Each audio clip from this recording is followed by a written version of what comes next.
बोलो सतगुरुदेव की जय हो। परमात्मा ऐसी ही लीलाएं किया करता है, तभी उसको भगवान कहते हैं, प्रभु कहते हैं, स्वामी कहते हैं, मालिक कहते हैं और परमेश्वर कहते हैं। लेकिन कुछ एक अज्ञानियों ने, अज्ञानी ऋषियों महर्षियों ने, गुरुओं ने ये थ्योरी सेट कर दी कि भगवान ये जो लीलाएं हैं झूठी हैं, ऐसे भगवान बगैर किसी माता के कोई गर्भ से कोई नहीं बाहर आ सकता, कोई जन्म नहीं, ऐसे स्वयं नहीं प्रकट हो सकता। तो बहुत सा समाज इस बात पर आधारित हो चुका है कि बिल्कुल ठीक है, क्योंकि श्री राम माता से उत्पन्न हुए, श्री कृष्ण मां से उत्पन्न हुए, जितने भी हम जिनको भगवान की संज्ञा में गिनते हैं सभी मां से उत्पन्न हुए। इसलिए हमने ये भी सत्य मान लिया कि मां के बिना उत्पन्न कोई नहीं हो सकता। लेकिन भगवान कैसे किसे कहेंगे? परमात्मा उसी को कहा जाता है जो एक जन साधारण की क्रियाओं से अलग क्रियाएं करे। बोलो सतगुरुदेव की जय हो। पुण्यात्मा तुरंत समझ जाती हैं, और जो ढीठ आत्मा होती हैं वो नहीं मानते। उनको कितना प्रमाण दे ले, आंखों देखकर भी वो अपने अभिमानवश नहीं माना करते हैं, क्योंकि उनका स्वार्थ निहित होता, वो परमार्थ नहीं मांगते, ना वो आत्म कल्याण चाहते हैं। जो लोग सत्य को देखकर भी स्वीकार नहीं करते, नतमस्तक नहीं होते हैं, तो वो इंसान नहीं, वो शैतान की संज्ञा में आते हैं। जानबूझ साची तजय करे झूठ तेने, और ताकि संगत है प्रभु सोपन में भी ना दे। बंदी छोड़ सतगुरु रामपाल जी महाराज जी की जय हो। परमेश्वर की सभी प्यारी आत्माओं को दास का सत्साहेब। पुण्यात्माओं, आज दास जिस विषय पर वीडियो बनाने जा रहा है वह विषय कलयुग की पिछली पीढ़ी में परमेश्वर कबीर साहिब जी के 8 सितंबर 1951 के दिन सतगुरु रूप में पुनः प्रकट होने को लेकर है। इस वीडियो में दास उन पॉइंट्स पर बिल्कुल भी चर्चा नहीं करेगा जिन पॉइंट्स को लेकर पिछले वर्ष यानी कि सन 2019 में सतगुरु प्रकट दिवस से पहले सतगुरु रामपाल जी महाराज जी के प्रकट होने के विषय में परमाणु सहित खुलासा किया जा चुका है। जैसे कि संत रामपाल जी महाराज जी यदि परमात्मा है तो शादी करवाकर स्त्री भोग क्यों किया? संत रामपाल जी महाराज जी यदि परमात्मा हैं तो उनका शरीर आप और हमारी तरह हाड़ मांस का क्यों दिखता है? संत रामपाल जी महाराज जी यदि परमात्मा हैं और प्रकट हुए हैं तो फिर उन्होंने माता पिता के संयोग से जन्म क्यों लिया? आदि भगत भाइयों के अनेकों शंका भरे ऐसे पॉइंट्स थे जिनको परमात्मा ने दास को निमित्त बनाकर परमाणु सहित वीडियो बनवाकर डलवा दिया था। उन सभी वीडियोज का लिंक आप जी को इस वीडियो के डिस्क्रिप्शन बॉक्स में मिल जाएगा।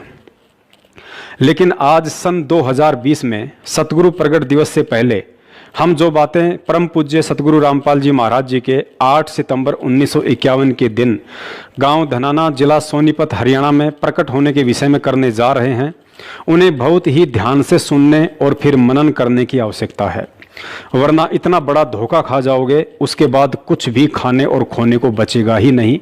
तो चलिए परमेश्वर शुरू करवाते हैं आज का वीडियो।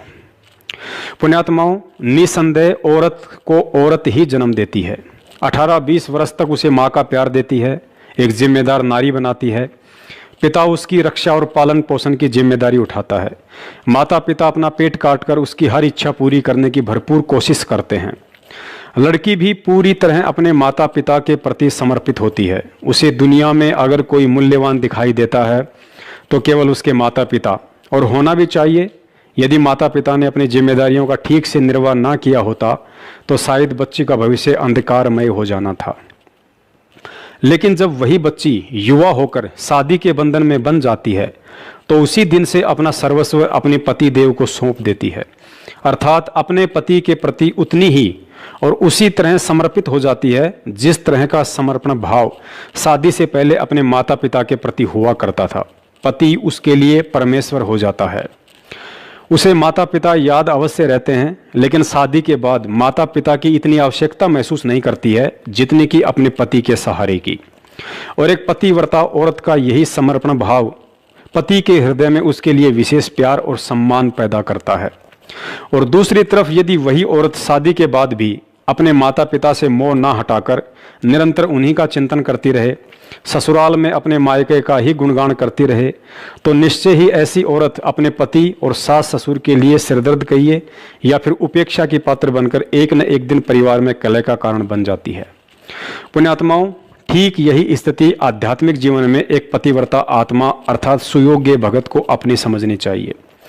पूर्ण परमेश्वर कबीर साहिब जी हम सभी आत्माओं के माता पिता अर्थात जनक हैं, उत्पत्ति करता है। 84 लाख योनियों के चक्कर से बाहर निकालने के लिए मानव शरीर दिया और पालन पोषण के लिए सांसारिक माता पिता की व्यवस्था की। और जैसे ही हम आत्माएं शादी के लायक हुई अर्थात हमारा भक्ति संस्कार का समय आया तो अपने ही दूसरे स्वरूप सतगुरु के साथ सतनाम रूपी बंधन में बांध दिया और स्पष्ट आदेश भी दे दिया कि 7 दीप 9 खंड में गुरु से बड़ा ना कोई, करता करे ना कर सके, गुरु करे सो होए। अर्थात हे प्यारी आत्मा, जहां तक तेरे जीवन की डोर मेरे हाथ में थी वहां तक मैंने हर जिम्मेदारी को पूरा किया, लेकिन अब नाम दीक्षा के बाद तेरा मिलन सतगुरु के साथ हो गया है और सतगुरु से मिलन के बाद मेरा रोल खत्म हो जाता है। अब तेरे लिए इस 7 दीप और 9 खंड अर्थात 21 ब्रह्मांड में सतगुरु से बढ़कर और कोई नहीं है। आज के बाद मैं कर्ता अर्थात कबीर भगवान भी तेरी किस्मत का निर्णय नहीं कर सकूंगा। अब तो तेरा वर्तमान, भूत और भविष्य का फैसला सतगुरु के हाथ में है। यदि आज के बाद सतगुरु से नाम दीक्षा लेने के उपरांत तूने अनजाने में भी मुझ कर्ता अर्थात कबीर भगवान से किसी रहम, समा या इच्छित वस्तुओं की कामना या फिर याचना की तो यह तेरी महाभूल होगी और तेरा सतगुरु भी तेरे से रुष्ट हो सकता है।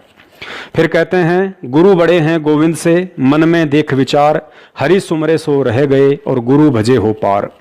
अर्थात ऊपर इतना कुछ जानने के बाद भी तुझे ये भली भांति समझ में आ जाना चाहिए कि सतगुरु से नाम दीक्षा के बाद गोविंद अर्थात कबीर के घर से तू पराई हो चुकी है।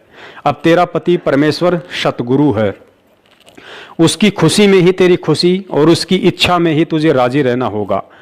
और चाहे किसी भी प्रकार की सांसारिक डिमांड हो या आध्यात्मिक, उन सब के लिए मुझ कबीर से उम्मीद छोड़कर सतगुरु से ही लगानी होगी और मन में सदा यही दास भाव रखना होगा कि कुत्ता हूँ गुरुदेव का, पवन दास का नाम, गले प्रेम की जेवड़ी, जहाँ खींचो तहाँ जाऊं, तो करो तो बावड़ूं, दूर दूर करो तो जाऊं, जो राखूं त्यो ही रहूं और जो देवो सो खाऊं। पुण्यात्माओं, कुछ आत्माओं को आज भी सच्चे सतगुरु की शरण और तत्व ज्ञान मिलने के बाद भी अपने कमजोर भक्ति संस्कार की वजह से सतगुरु और परमात्मा के बीच की रहस्यमय दूरी सदा खटकती रहती है। ऐसी आत्माएं सदैव सतगुरु और परमात्मा को 2 रूप में देखती हैं। उन्हें लगता है कि असल में परमात्मा तो वो है जो सतलोक में रहता है, जो 650 साल पहले बनारस में कबीर रूप में आए थे, और सतगुरु तो उनका कोई प्रतिनिधि, पैगंबर या संदेश वाहक होता है जो कुछ सीमित शक्तियों के साथ काल लोक में परमात्मा कबीर साहिब जी के आदेशों से उनकी आत्माओं को भक्ति मार्ग समझाने के लिए आता है। पुण्यात्माओं, भक्ति मार्ग में भगत की यही वो सबसे बड़ी भूल होती है जो बार बार सतगुरु की शरण मिलने के बाद भी उसे सतलोक नहीं जाने देती है। और जब तक इस तत्व ज्ञान को आधार बनाकर एक भगत का गुरु और गोविंद को 2 अलग अलग समझने वाला भाव और भेद अंतःकरण से बिल्कुल समाप्त नहीं हो जाता, तब तक वह आत्मा यही 84 के बंधन में चक्कर काटती रहेगी, भले ही उससे सच्चा सतगुरु और सार नाम भी क्यों ना मिल गया हो। 650 साल पहले जब परमेश्वर कबीर साहिब जी सतगुरु रूप में 120 वर्ष तक रहे तो बार बार यही संदेशा देते रहे कि गुरु गोविंद 2 नहीं भाई, और 2 समझे वो 2 जग जाही। 2 जग नरक को कहते हैं। आज भी संगत में से 90% भगत भाई बहन एक बहुत बड़ी गलती कर रहे हैं। हमें लगता है कि पूर्ण परमात्मा कबीर साहिब जी का असली स्वरूप एकमात्र वही दाढ़ी मूछ वाला है जिस स्वरूप में वह परमात्मा बनारस में 120 वर्ष तक लीला करके गए थे। और उससे भी बड़ी गलती हम लोग हर वर्ष जून के महीने में उसी दाढ़ी मूछ वाले स्वरूप को परमात्मा का असली स्वरूप समझते हुए उनका प्रगट दिवस मनाकर कर रहे हैं। जबकि सतगुरु रामपाल जी महाराज जी ने पिछले 27 वर्षों से अनमोल तत्व ज्ञान देकर सैकड़ों बार हमारा यही भ्रम निवारण किया था कि आप लोग कबीर परमात्मा की जो ये फोटो देख रहे हैं यह उनका असली स्वरूप नहीं है। वे तो ना जाने कितने ही रूप धारण करके यहाँ आते रहते हैं। कबीर परमात्मा को किसी फोटो से नहीं बल्कि ज्ञान को आधार बनाकर पहचाना जा सकता है कि आज वे किस रूप में विद्यमान हैं। पुण्यात्माओं, देश काल और परिस्थिति अनुसार पूर्ण परमेश्वर कबीर साहिब जी अपनी प्यारी आत्माओं को सत भक्ति से परिचित करवाने के लिए सतगुरु व तत्वदर्शी संत के चोले में यहाँ आते रहते हैं और अपनी वाणी में भी कहते हैं कि सुख मेटे और दुख का दाता, पूर्ण ब्रह्म है आप विधाता, जब चाहे चोला धर आता, हुआ सुल्तानी के खवास बधाई में बांटूंगी। अतः सतगुरु से तत्व ज्ञान लेने के बाद हमने भी इस ज्ञान को बहुत गहराई से समझना पड़ेगा, तभी समझ में आएगा कि वास्तव में वर्तमान में असली कबीर कौन है। क्योंकि 21 ब्रह्मांड का स्वामी काल निरंजन जब 1000 भिन्न भिन्न स्वरूप एक बार में बना सकता है, 7 संख ब्रह्मांड का स्वामी अक्षर पुरुष 10,000 भिन्न भिन्न रूप एक बार में बना सकता है, तो वह असंख्य ब्रह्मांड का स्वामी पूर्ण परमेश्वर कबीर साहिब क्या नहीं कर सकता। वह तो प्रत्येक आत्मा के साथ एक ही समय में असंख्य रूप बनाकर खड़ा हो सकता है। सुनिए सतगुरुदेव जी के मुख कमल से, जिसमें उन्होंने ज्ञानी आत्माओं के लिए स्पष्ट इशारा और प्रतिवर्ष जून के महीने में कबीर साहिब जी के दाढ़ी मूंछ वाले स्वरूप को ही परमात्मा का वास्तविक स्वरूप जानकर कबीर प्रगट दिवस मनाने वाली भोली आत्माओं को यह कहते हुए समझाने में कोई कसर नहीं छोड़ी है कि आप जो यह चित्र देख रहे हैं यह परमात्मा का वास्तविक रूप नहीं है, वे तो जब चाहे कोई भी रूप धारण करके आ सकते हैं। तो उस परमात्मा ने अपने इस दास को भेजा, तो ये क्या बताना चाहते हैं कि आपका भाव अपने सतगुरु के प्रति भगवान तुल्य हो तब आप सफल होंगे। अब पुण्यात्माओं, अब तो ये दास बैठा है, यदि यहां परमात्मा इसी मानव शरीर तो है ही उनका, क्योंकि बनारस में 120 वर्ष रहे, और अब भी वो आ जाते। जो हम चित्र देखते हैं प्रभु का, ऐसा चित्र नहीं है। वो तो ना जाने कितने स्वरूप है उस मालिक के, वो किसी भी रूप में आकर के अपना ज्ञान बताता है, अपनी प्यारी आत्माओं को अपने चरणों में लगा के भक्ति करवा के सतलोक ले जाता है। अब आज हम भगवान की तलाश कर रहे हैं, और परमात्मा क्या अनमोल वस्तु है, क्या अनमोल है, कितना उसके अंदर गुण है। यदि आज हमें वो मिल जाए, आपके सामने आ जाए, तो आपकी क्या स्थिति होगी। एक बार सोचना, जो भक्त आत्माएं हैं गहराई से सोचे। अब जैसे भूखे को भोजन सामने मिल जाए और निर्धन को सामने धन की थैली नजर आवे, तो कैसी तड़फ होगी उसकी। प्यासे को पानी मिल जावे तो कैसी श्रद्धा करेगा, टूट कर पड़ेगा उसके ऊपर। धन है तो ठाकर सीने का यूं देख कर भाग लेगा, छुपा जो कि तो इसने कोई देख ना ले। और सामने भोजन है तो ऐसी सब टूट के पड़ जाएगा, फटाफट खाएगा, अपनी जान बचाएगा। ऐसे ही हमें जब परमात्मा आज मिल जाए, आपके सामने आ जाए, क्योंकि हम उसी की तलाश में तो भटक रहे हैं, तो आपकी कैसी श्रद्धा होगी ये आप अपने अपने सतर से सोच सकते हैं।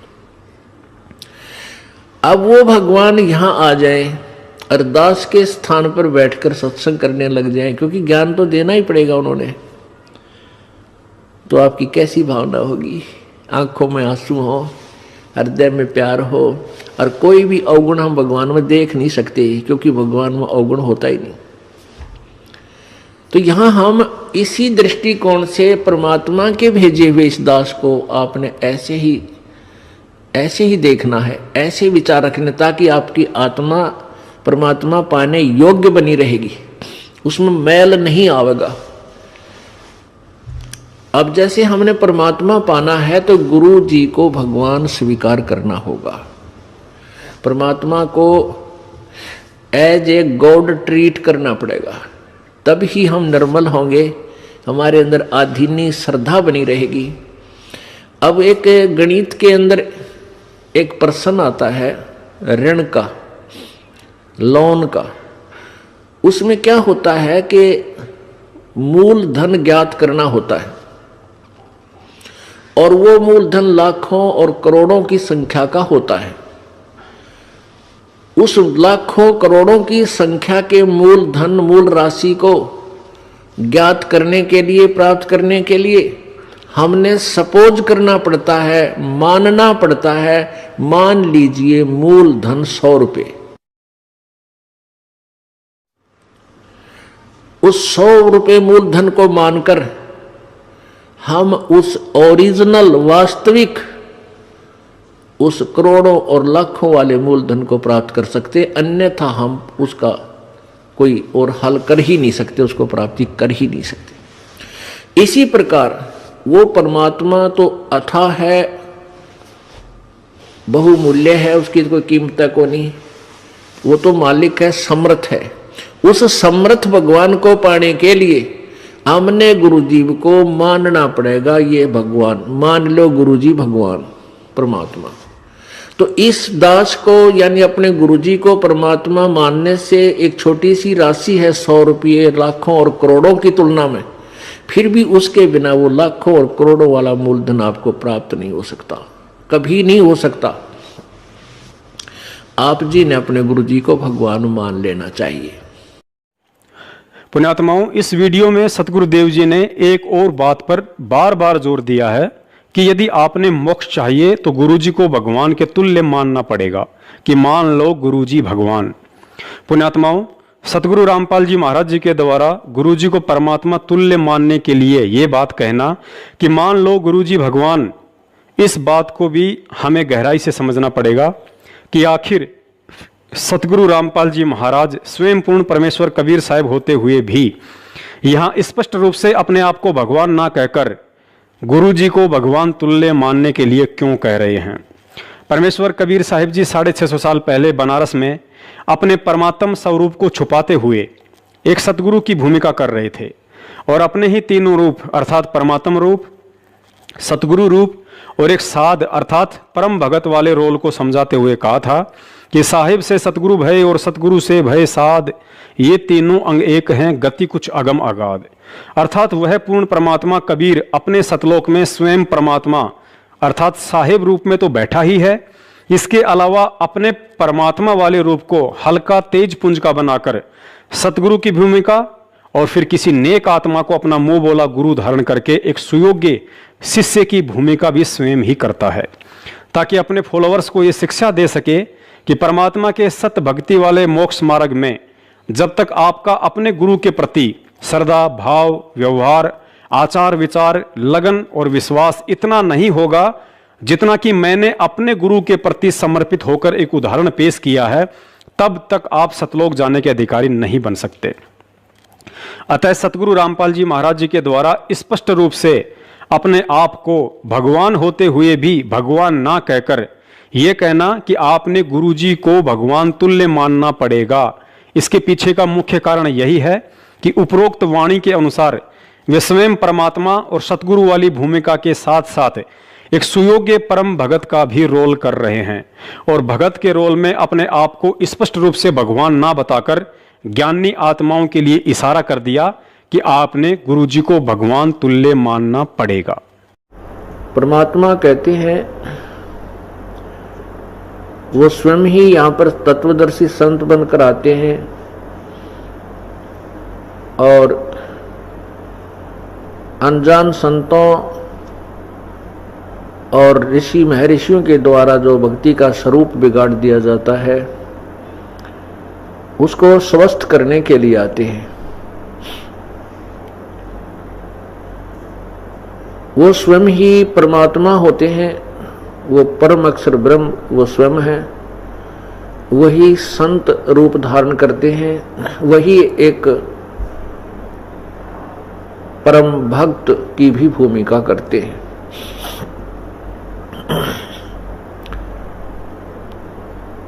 वो हमारे लिए एक उदाहरण छोड़कर जाते हैं, अपनी अमृतवाणी सौ संवेद अपने मुखारविंद से वो इस तत्व ज्ञान का उच्चारण करके और एक अनमोल वस्तु हमारे को प्रदान कर जाते हैं। उसी तत्व ज्ञान में अर्थात सौ संवेद में क्या कहते हैं, कबीर राम बुलावा भेजिया दिया कबीरा रो, जो सुख है संत के संग में वो बैकुंठ में न हो। आज विश्व की मानव आबादी, मानव जनसंख्या 7 अरब से ऊपर मानी जाती है, काउंटिंग हो चुकी है। और इस 7 अरब के अंदर ये दास है एक तत्वदर्शी संत। अब वो परमात्मा है जिसने आकर खुद यहाँ पर सत्संग किया और सच्चा ज्ञान दिया। वही सतगुरु है और वही आकर के यहाँ एक सच्चे भक्त की भूमिका करते हैं, एक नेक नागरिक का अभिनय भी वही करते हैं। अपना करके खाओ, जैसे रखे भगवान न्यू रहो, ज्यादा इस दौड़ धूप माया की संग्रह करने में अपना जीवन मत नसाओ, नाश ना करो। ये एग्जाम्पल दिया दाता ने, और जो ये भी उन्होंने प्रमाणित कर दिया कि जो सच्ची लगन से मुझे भजता है, संसार की दृष्टि में बेशक निर्धन दिखा है, पर भगवान की दृष्टि में सबसे धनवान है। परमात्मा सत्संग परमात्मा ही किया करते हैं, क्योंकि सत्य भगवान ही बोल सकता है, सत्य परमात्मा ही बता सकता। परमात्मा ने कहा था चौथा युग जब कलयुग आवेगा तब मैं अपना एक दास बेचूंगा। परमात्मा छुपकर ही बोलते हैं।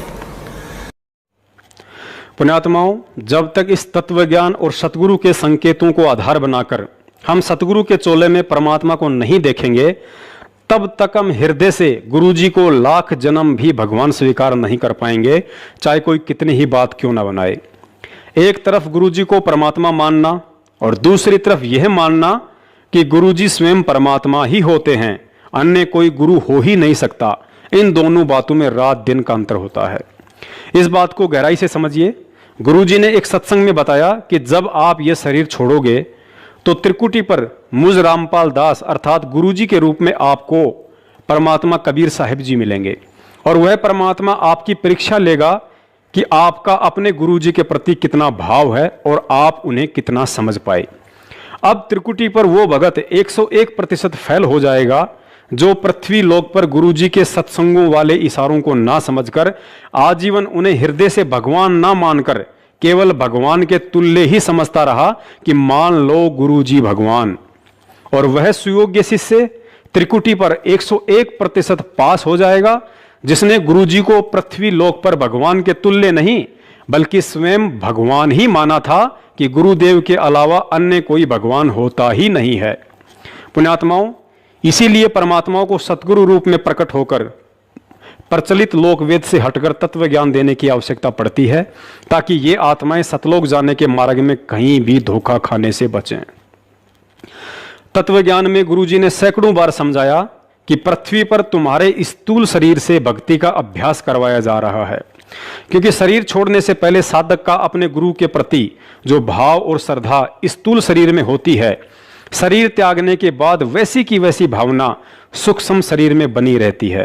अर्थात त्रिकुटी पर उसी आत्मा को सतगुरु रामपाल जी महाराज जी के रूप में परमात्मा कबीर साहिब जी दर्शन देंगे, जो आत्मा पृथ्वी लोक पर इस स्थूल शरीर से उन्हें परमात्मा के रूप में देख रही होगी, अन्यथा सतगुरु रूप या कबीर रूप में काल निरंजन दर्शन देकर अपने साथ ले जाएगा।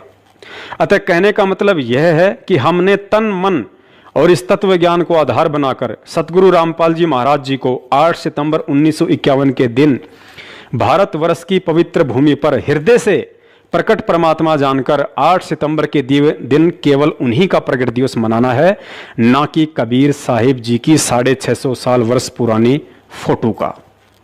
और जब तक अज्ञानता के चलते इस स्थूल शरीर में हम कबीर साहिब जी की दाढ़ी मूंछ वाली फोटो को परमात्मा मानकर उनका प्रगट दिवस मनाते रहे और सतगुरु रामपाल जी महाराज जी को केवल एक संत या सतगुरु समझते हुए यूं ही टाइम पास करते रहे, तो परमात्मा के विधान अनुसार स्थूल शरीर त्यागने के बाद सूक्ष्म शरीर में भी हमारे यही भाव रहेंगे। अर्थात त्रिकुटी पर भी हम परमात्मा तो कबीर साहिब जी को मानेंगे और सतगुरु को केवल एक सामान्य संत, क्योंकि गुरुजी ने बताया कि जब आपका स्थूल शरीर त्यागने का समय आएगा तो वह एक सौपन की भांति होगा। अर्थात आपको पता भी नहीं चलेगा कि मैं अपना मिट्टी का चोला छोड़ रहा हूं। और जब पता ही नहीं चलेगा कि मैं अपना शरीर छोड़ चुका हूं, तो त्रिकुटी पर सूक्ष्म शरीर में हम वो सभी गलतियां कर बैठेंगे जो गलतियां हम आज यहां इस मिट्टी के चोले में कबीर प्रगट दिवस मनाकर एक फोटो को परमात्मा मानने की भूल कर रहे हैं। बोलो सतगुरुदेव की जय हो। कबीर ये माया अटपटी सब गट आन अड़ी, और किस किस न समझाऊं या कुआ भांग पड़ी। तो यहाँ हम सभी एक का कुएं का भांग पिए फिर रहे। वो परमात्मा आता है, हम उसके भी जूते मारते हैं, उसको बुरा कहते हैं, इन नकलियों का स्वीकार करें बैठे हैं तो आसपास भी नहीं भगवान कहिए। अब कहने का दास का तात्पर्य है कि इस दास के स्थान पर ये सोच लो परमात्मा बैठे हैं, और फिर हम कैसे व्यवहार करेंगे उस भगवान से जिसके लिए हम तड़प रहे हैं। ऋषियों ने शरीर गाल दिए भगवान पाने के लिए, यदि वो मिल जाए तो हम उसका कैसे व्यवहार करेंगे। तो ये आपने रिहर्सल करनी पड़ेगी। इस दास को डला समझ लो, एक पत्थर समझ लो बोलता हुआ, लेकिन यहां नो सोच लो हम भगवान से मिलने जा रहे हैं। तो जैसा व्यवहार आप यहां करोगे ऐसा ही स्वप्न में आपका बनेगा। मृत्यु के बाद आपको ऐसा होगा जैसे स्वप्न, और वहां भगवान दास के रूप में पहले आपकी परीक्षा लेगा, बाद में ऊपर सिलेक्ट करेगा, ले जाएगा सतलोक। तो वहां जैसी भावना, जैसा अच्छा या बुरे विचार आपके इस दास के प्रति होंगे, आपके मस्तिष्क पर लिखे आएंगे वहां पर, क्योंकि वहां कोई रोल ना चल रहा है। या तो हम 100 बात छुपा ले, आपके मस्तिष्क पर लिखे आएंगे रिजेक्टेड और सिलेक्टेड, कहने की जरूरत को नहीं, बस वहां तो न्यू करना भगवान ने, फिर रह जाओगे वहीं से। फिर ठीक है, आपने जो भक्ति की है, पहले तो यदि गुरुजी के प्रति आपकी आस्था एज ए गॉड नहीं है तो भक्ति आपकी बनाए को नहीं, भक्ति चलेगी ही नहीं। बोलो सतगुरुदेव की जय हो। परमात्मा कहते हैं राम नाम रटते रहो, राम नाम रटते रहो जब तक घट में प्राण। आखिरी सांस तक सभी ये सिमरण करना पड़ेगा, क्योंकि हमारा श्वास से सिमरण चलता है, वो सतनाम होता है, और उसका अंतिम सांस तक जाप करने से ही हम परमात्मा प्राप्त होते हैं। अंत समय में सांस सुमरण जब होगा जब हम पहले अभ्यास कर रहे होंगे। अब जैसे कोई दिन में केले बेच रहा रेडी पर, सारा दिन करता ले लो 10 के 20, 10 के 20, 10 के 12 के 8, 12 के 8, बढ़िया। रात में फिर वही में रुके मारे सारी रात, ले लो 8 के 12, 12 के 8, 12 के 8। तो जैसा उसने दिन में अभ्यास किया ऐसा ही रात में। एक समय हम पढ़ा करते छोटे छोटे 5वीं 6वीं 4थी में, हमारा एक चाचा था दूसरे दादा का, वो बोल रहा था कि किसी के भी आकर रात में दिन में वही खाना खा लेता हुए सो जाया करता। वो बाजरे का रुखाला जाया करता, बाजरे का रुखाला जाते थे। चिड़िया बहुत परेशान करती हैं, बाजरे को खाती हैं, उनको सारा दिन रुखवाले ने ऐसा करना पड़ता, हर हर पर लोग वो फटकना रखते थे, गोफिया वो छोड़ते थे, कुड़का आवाज लगाते थे। तो दिन में वो 1-2 महीने पक्का अभ्यास हो जाता हुर करूंगा। वो एक दिन हमारे हम ऊपर पढ़ रहे थे, गर्मियों के दिन होते हैं वो, तो वो आके वहां सो गया, हम अपना पढ़ रहे थे, वो एकदम जोर तो उठा, हम भी डर गए, वहां क्या हो गया। हमने उठाया, वहां चाचा क्या हो गया तेरे, और वो उठ कर देखने लगा।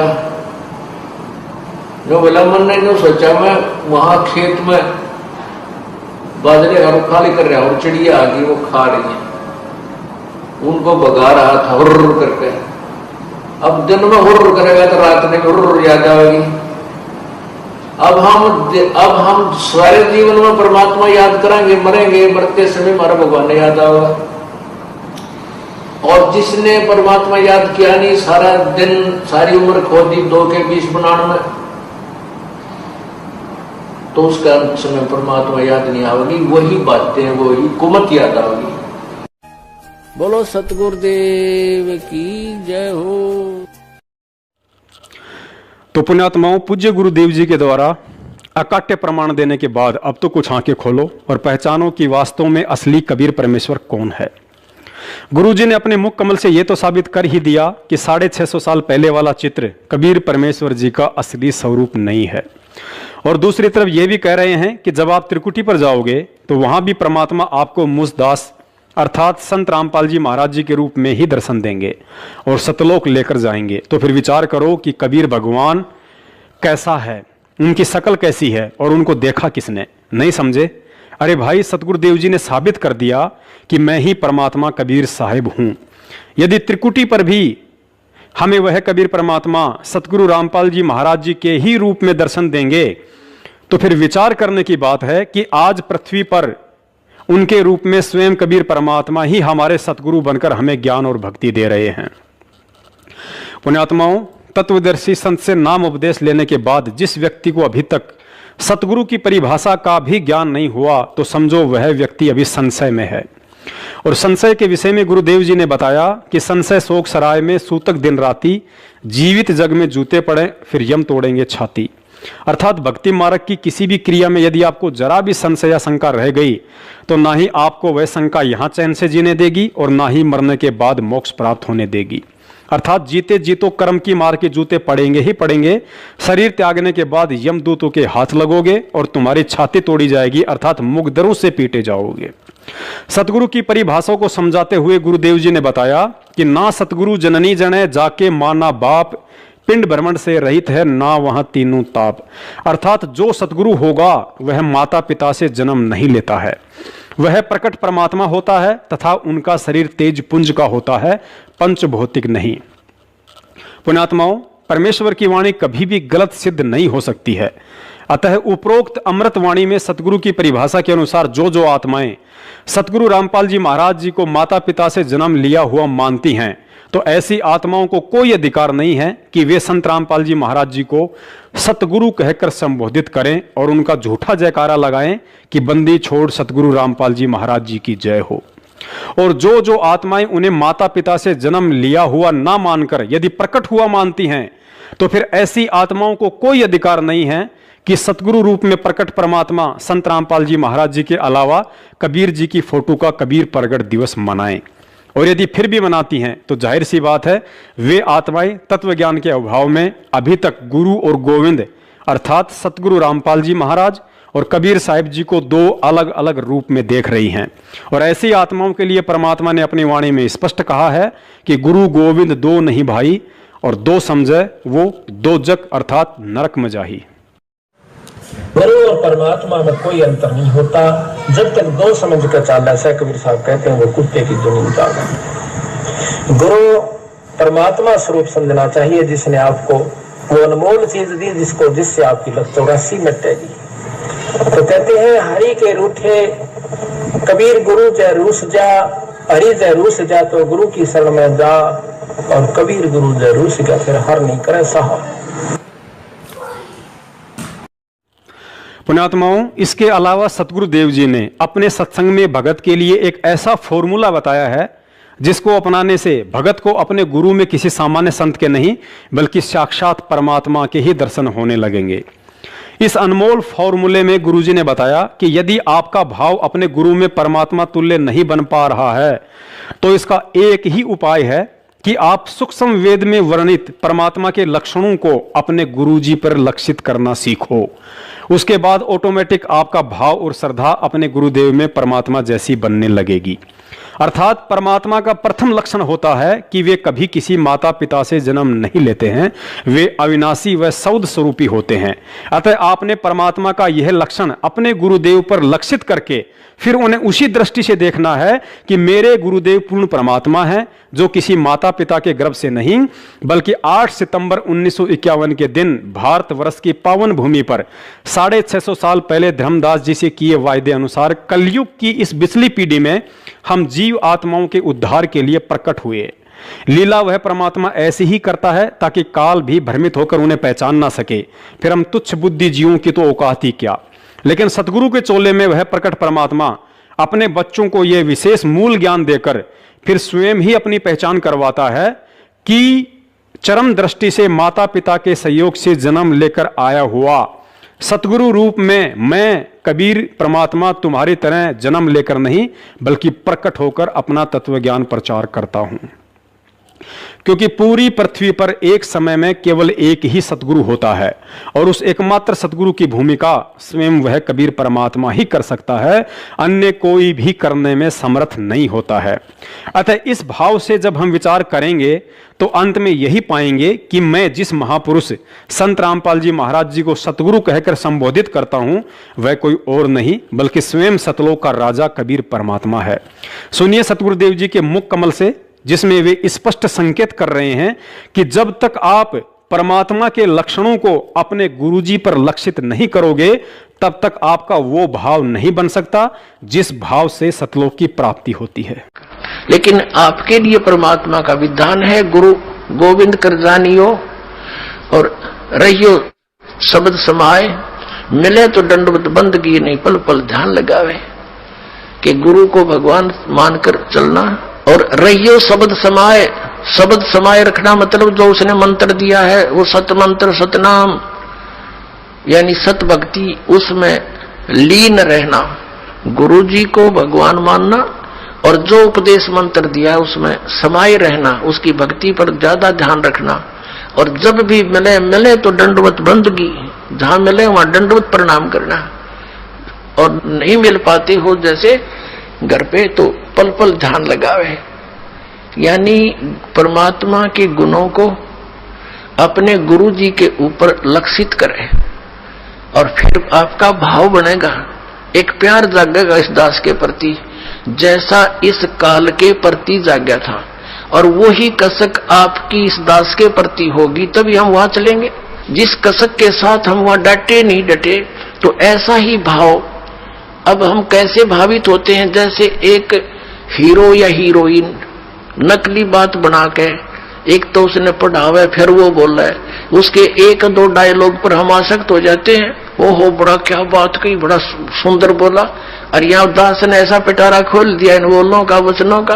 तो इस आधार से भी आपने प्रभावित होना चाहिए, जब आपकी आत्मा निर्मल हो जाएगी। कमाल कर दिया गुरु जी ने, तो ऐसे निर्णय करके ज्ञान दे दिया। तो हमने ऐसे प्रभावित होना है और आसक्त होना है उस परम पिता पर इस दास के माध्यम से। ये रिहर्सल आपकी फिर ऊपर जाके काम आवेगी जो आप यहां करोगे। बोलो सतगुरुदेव की जय हो। पुण्यात्माओं, परमेश्वर का तत्व ज्ञान कहता है कि किसी संत के द्वारा अपने आप को सतगुरु कहलवाना कोई साधारण बात नहीं होती है। आज गुरुदेव के संकेतों को समझना तो कोसों दूर की बात हो गई, क्योंकि संगत में से ही 90% लोग अपनी अंतरात्मा से ये कतई मानने को तैयार नहीं हैं कि सतगुरु रामपाल जी महाराज 8 सितंबर 1951 के दिन प्रकट हुए होंगे। और यही कारण रहा कि आज तक चंद सतसेवकों के अलावा किसी ने भी सतगुरु रामपाल जी महाराज जी का प्रकट दिवस नहीं मनाया, क्योंकि 90% भाई बहन आज भी उन्हें इंद्रो माई के गर्भ से जन्म लिया हुआ ही मानते हैं। चंद सतसेवकों को निमित्त बनाकर परमात्मा के द्वारा सैकड़ों बार सतलोक आश्रम मैनेजमेंट हरियाणा के पीछे निपट अंधी होकर भेड़ चाल में मस्त संगत को अवगत करवाने के बाद भी कबीर प्रगट दिवस मनाकर अपनी अज्ञानता और मूर्खता का बार बार प्रमाण दे रही पढ़ी लिखी संगत के बंद आंख नाक कान खोलने के लिए इस वीडियो में सतगुरु रामपाल जी महाराज जी ने 8 सितंबर 1951 के दिन स्वयं के प्रकट होने के विषय में खुलकर संकेत करते हुए कहा है कि परमात्मा जब आए थे तो उनकी विलक्षण देह थी। फिर कहा कि विलक्षण थी और है भी का अर्थ है कि आज भी है। फिर आगे कहा कि 650 साल पहले भी परमात्मा प्रकट था और आज भी है। पुण्यात्माओं, सतगुरुदेव जी के इस शब्द को ध्यान से सुनना कि आज भी प्रकट है। अके नाम कहा नहीं जाई, इसको बोलना नहीं है, इसको बोल के जाप नहीं करना, सूरत से जाप करना है। ये बोल के सुना दिया लेकिन इसका जाप बोल के नहीं होगा, इसलिए अकह कहा है। विधेय इसलिए कहा इसको कि जैसे परमात्मा का भी शरीर था और धर्मदास का भी शरीर था, लेकिन परमात्मा विधेय कहा करते, विलक्षण देही थी उनकी, साकार हैं, थे भी है भी, उस समय प्रकट थे, अब भी है। और इसी प्रकार इस मंत्र को विधेय मंत्र का। पुण्यात्माओं, एक और बात पर गहन विचार करो। आज हम जितने भी भगत हैं सब के सब पूज्य या परम पूज्य शब्द केवल सतगुरु रामपाल जी महाराज जी और कबीर साहिब जी के आगे ही क्यों लगाते हैं, जबकि परम अक्षर ब्रह्म के अवतार तो आदरणीय गरीबदास जी महाराज जी से लेकर सत सुकृत ऋषि तक सभी महापुरुष थे। उन सभी रूपों में भी तो स्वयं कबीर साहिब ही आए थे, फिर वे हमारे लिए आज पूज्य क्यों नहीं है? क्योंकि सतलोक में कबीर शब्द परमेश्वर का असली नाम है, इसलिए हम इस शब्द के आगे पूज्य शब्द लगाते हैं। और वही कबीर सतगुरु रामपाल जी महाराज जी के रूप में आज हम सबके सामने प्रत्यक्ष है, जिनसे हमारा पूर्ण मोक्ष संभव है।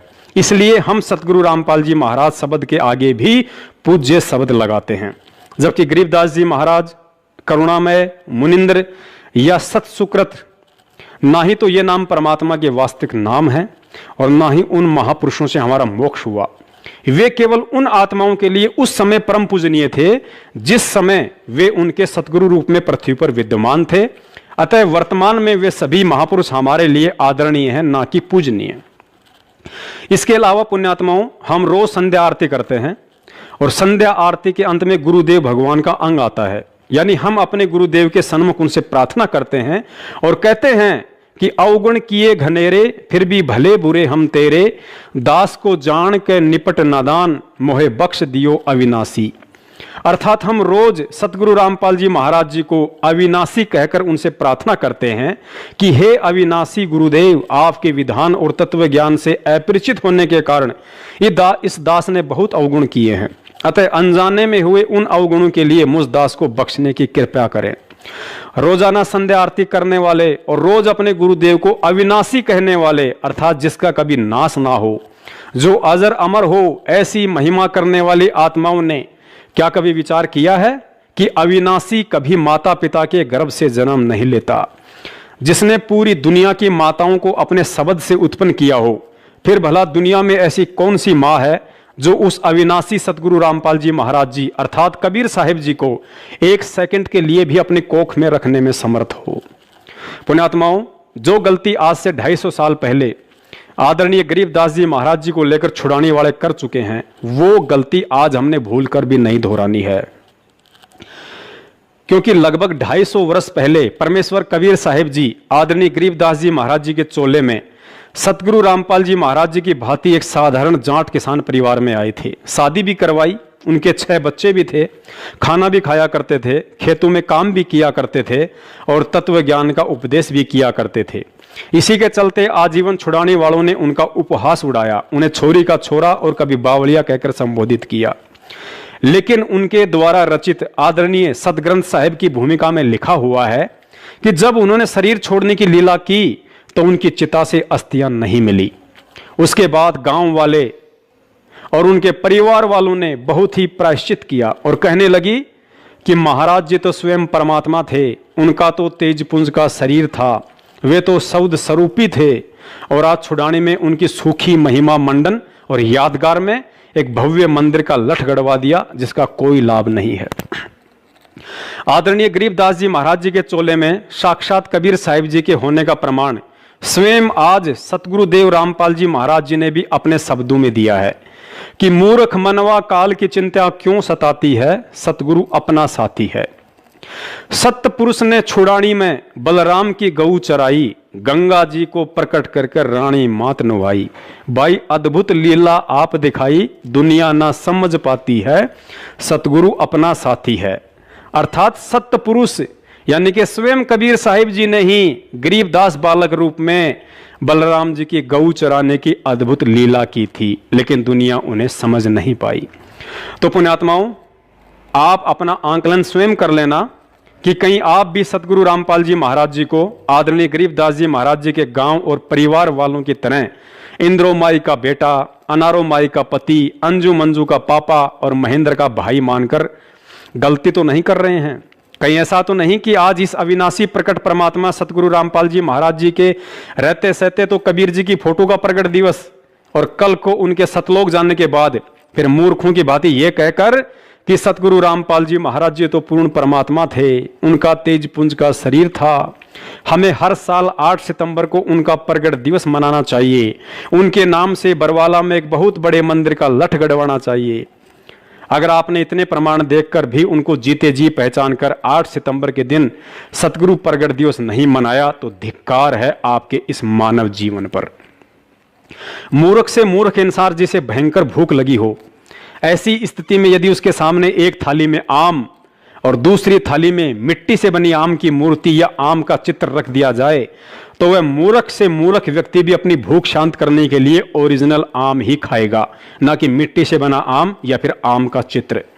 तो जिन पुण्य आत्माओं को कलयुग की इस बिचली पीढ़ी में मोक्ष की भूख है, जिन्हें सतलोक जानने की तड़प है, उस आत्मा के सामने एक तरफ साक्षात गुरु खड़ा हो और दूसरी तरफ गोविंद का चित्र रख दिया जाए और कहे कि आप पहले किसका प्रगट दिवस मनाओगे, किसकी पूजा करोगे, ऐसी स्थिति में समझदार आत्मा तो तुरंत परमात्मा का विधान याद कर लेगी कि 7 दीप 9 खंड में गुरु से बड़ा ना कोई, करता करे ना कर सके, गुरु करे सो होए। कबीर गुरु गोविंद दोनों खड़े, कांके लागू पाए, और बलिहारी गुरु आपना जिन गोविंद दियो बताए। लेकिन तत्व ज्ञान लेने के बाद भी 90% भाई बहन उस 650 साल पुराने कबीर जी के चित्र को परमात्मा समझकर उसका प्रगट दिवस मना रहे हैं, जिसके विषय में सतगुरुदेव जी ने अपने सत्संग में स्पष्ट कर दिया कि आप जो ये चित्र देख रहे हैं ये प्रभु का असली चित्र नहीं है, वे तो ना जाने कितने ही स्वरूप धारण करके यहां आते रहते हैं। जो हम चित्र देखते हैं प्रभु का, ऐसा चित्र नहीं है। वो तो ना जाने कितने स्वरूप है उस मालिक के, वो किसी भी रूप में आकर के अपना ज्ञान बताता है, अपनी प्यारी आत्माओं को अपने चरणों में लगा के भक्ति करवा के सतलोक ले जाता है। पुण्यात्माओं, जब परमेश्वर कबीर साहिब जी अपनी प्यारी आत्माओं को सतलोक ले जाने के लिए सतगुरु रूप में इस पृथ्वी पर आते हैं तो उस स्थिति के विषय में आदरणीय गरीबदास जी महाराज जी ने बेहद कलम तोड़ व्याख्या की है।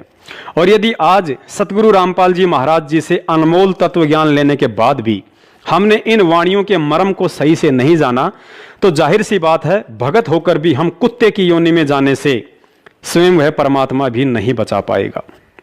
वाणी है, कबीर गुरु को मानुष जो गिने, करे चरणा अमृत को पान, ते नर नरक में जाएंगे, जन्म जन्म होए समान। वाणी एक बार फिर ध्यान से सुन लीजिए। कबीर गुरु को मानुष जो गिने, करे चरणा अमृत को पान, ते नर नरक में जाएंगे, जन्म जन्म होवे समान।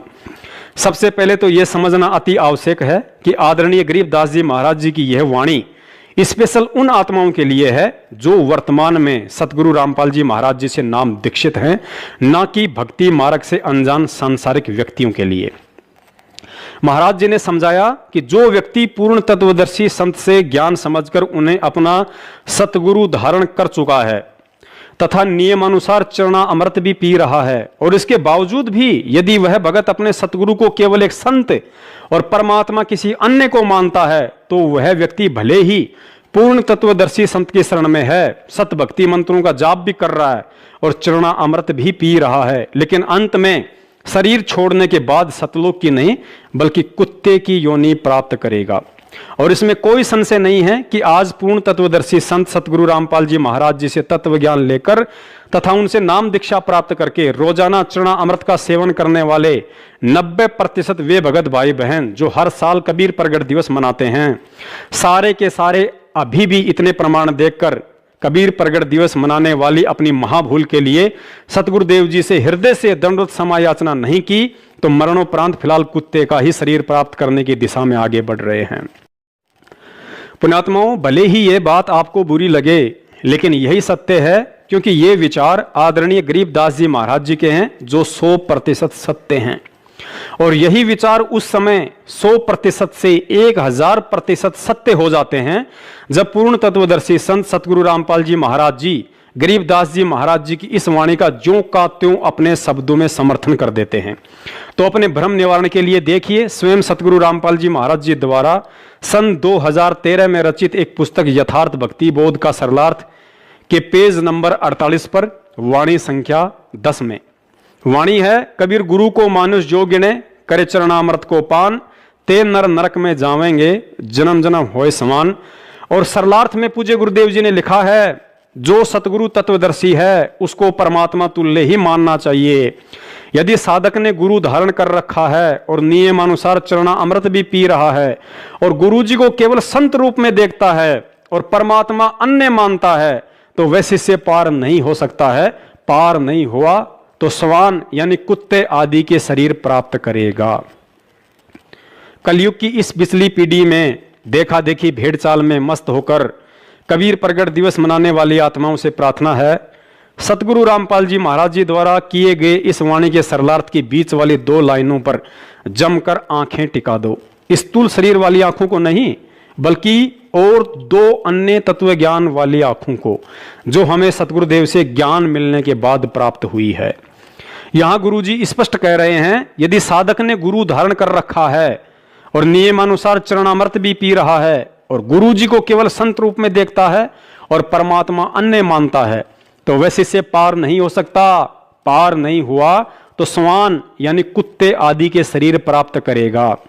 अब समझदार भगत स्वयं विचार कर ले कि पूर्ण तत्वदर्शी संत सतगुरु रामपाल जी महाराज जी से तत्व ज्ञान लेकर और ये भली बाती जानकर कि तत्वदर्शी संत की भूमिका स्वयं परमात्मा कबीर साहिब ही करते हैं, इसके बावजूद भी संत या गुरु रूप में प्रकट परमात्मा के अलावा यदि भगत किसी अन्य को परमात्मा मानकर उनका प्रगट दिवस मनाता है, तो यहां स्पष्ट है कि वह भगत अभी भी अपने सतगुरु को केवल एक संत और परमात्मा किसी अन्य को अर्थात उसी को मानता है जिसका वह प्रगट दिवस मनाता है।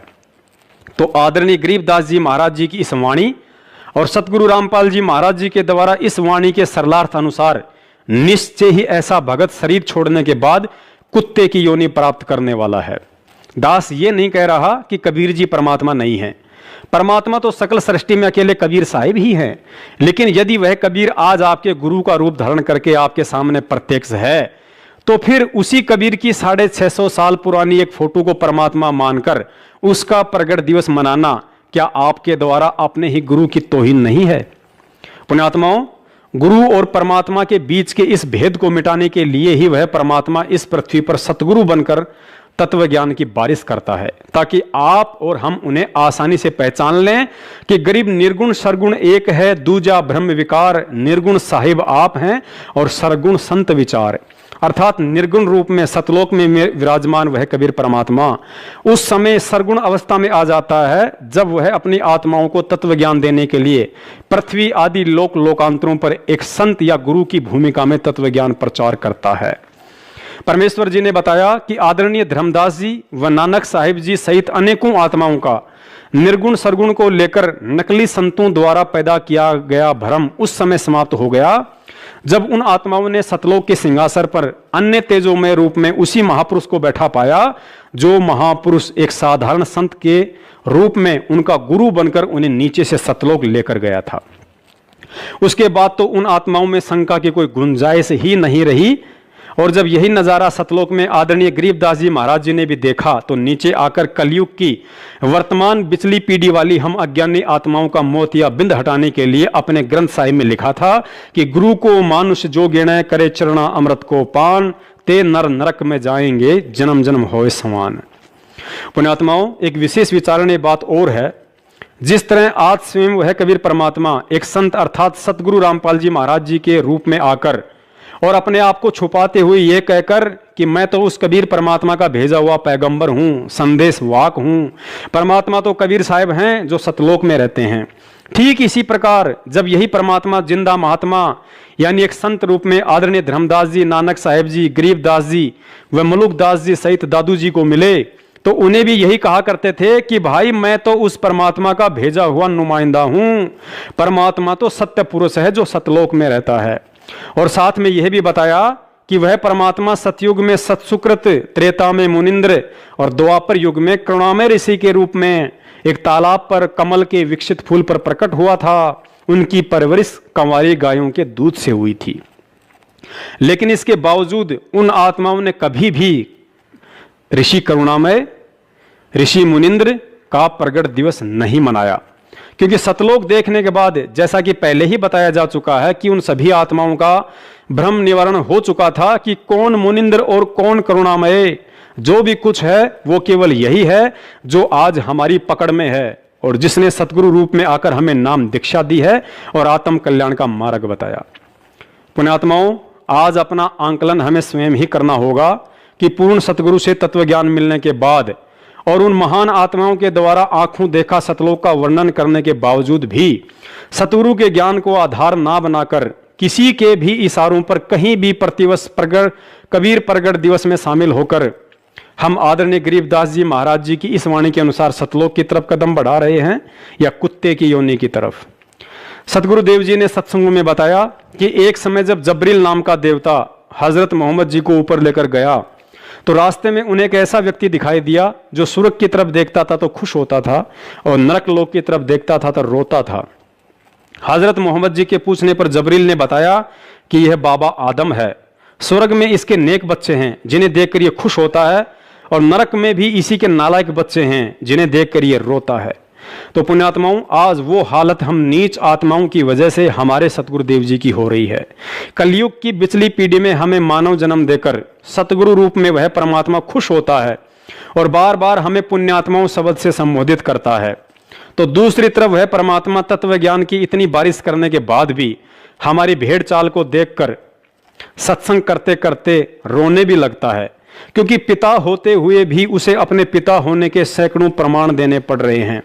लेकिन इसके बावजूद भी हम मूर्ख प्राणी इतना भी नहीं समझ पा रहे कि हमारा असली पिता एक 650 साल पुरानी फोटो है या जो 8 सितंबर 1951 के दिन साक्षात प्रकट होकर पिछले 27 वर्षों से अपने तत्व ज्ञान रूपी शब्द दूध की खीर खिला रहा है, वो है। पुण्यात्माओं, हमारी बुद्धि इतनी मलिन हो चुकी है कि हम केवल उसी तरह से प्रकट रूप को परमात्मा मानते हैं जिस रूप में वह परमात्मा शिशु रूप धारण करके कमल के फूल पर प्रकट होता है। लेकिन क्या हमने कभी सतगुरु देव जी के सत्संगों को गहराई से सुनकर विचार किया है जिसमें उन्होंने स्पष्ट संकेत किया हुआ है कि परमात्मा जिस उद्देश्य को लेकर यहां प्रकट होते हैं उसे पूरा करके ही जाते हैं। अब हमने इन 4 पंक्तियों को बहुत ही गहराई से समझना पड़ेगा कि परमात्मा जिस उद्देश्य को लेकर यहां प्रकट होते हैं उस उद्देश्य को पूरा करके ही जाते हैं। सतयुग, त्रेता, द्वापर और कलयुग में परमात्मा कबीर साहिब जी शिशु रूप में एक विकसित कमल के फूल पर प्रकट होने की लीला मात्र इसलिए करते हैं क्योंकि वेदों में परमात्मा की शिशु रूप में प्रकट होने वाली उस महिमा को यथावत बनाए रखना होता है। यानी कि वेदों में परमात्मा के सशरीर प्रकट होने का जो वर्णन है उसे एक उदाहरण पेश करके सिद्ध करना होता है, ताकि कलयुग की इस वर्तमान बिचली पीढ़ी में जब वह परमात्मा किसी साधारण से दिखने वाले मनुष्य रूप में प्रकट होकर तत्व ज्ञान प्रचार करे तो हम अपने पिता को आसानी से पहचान सकें।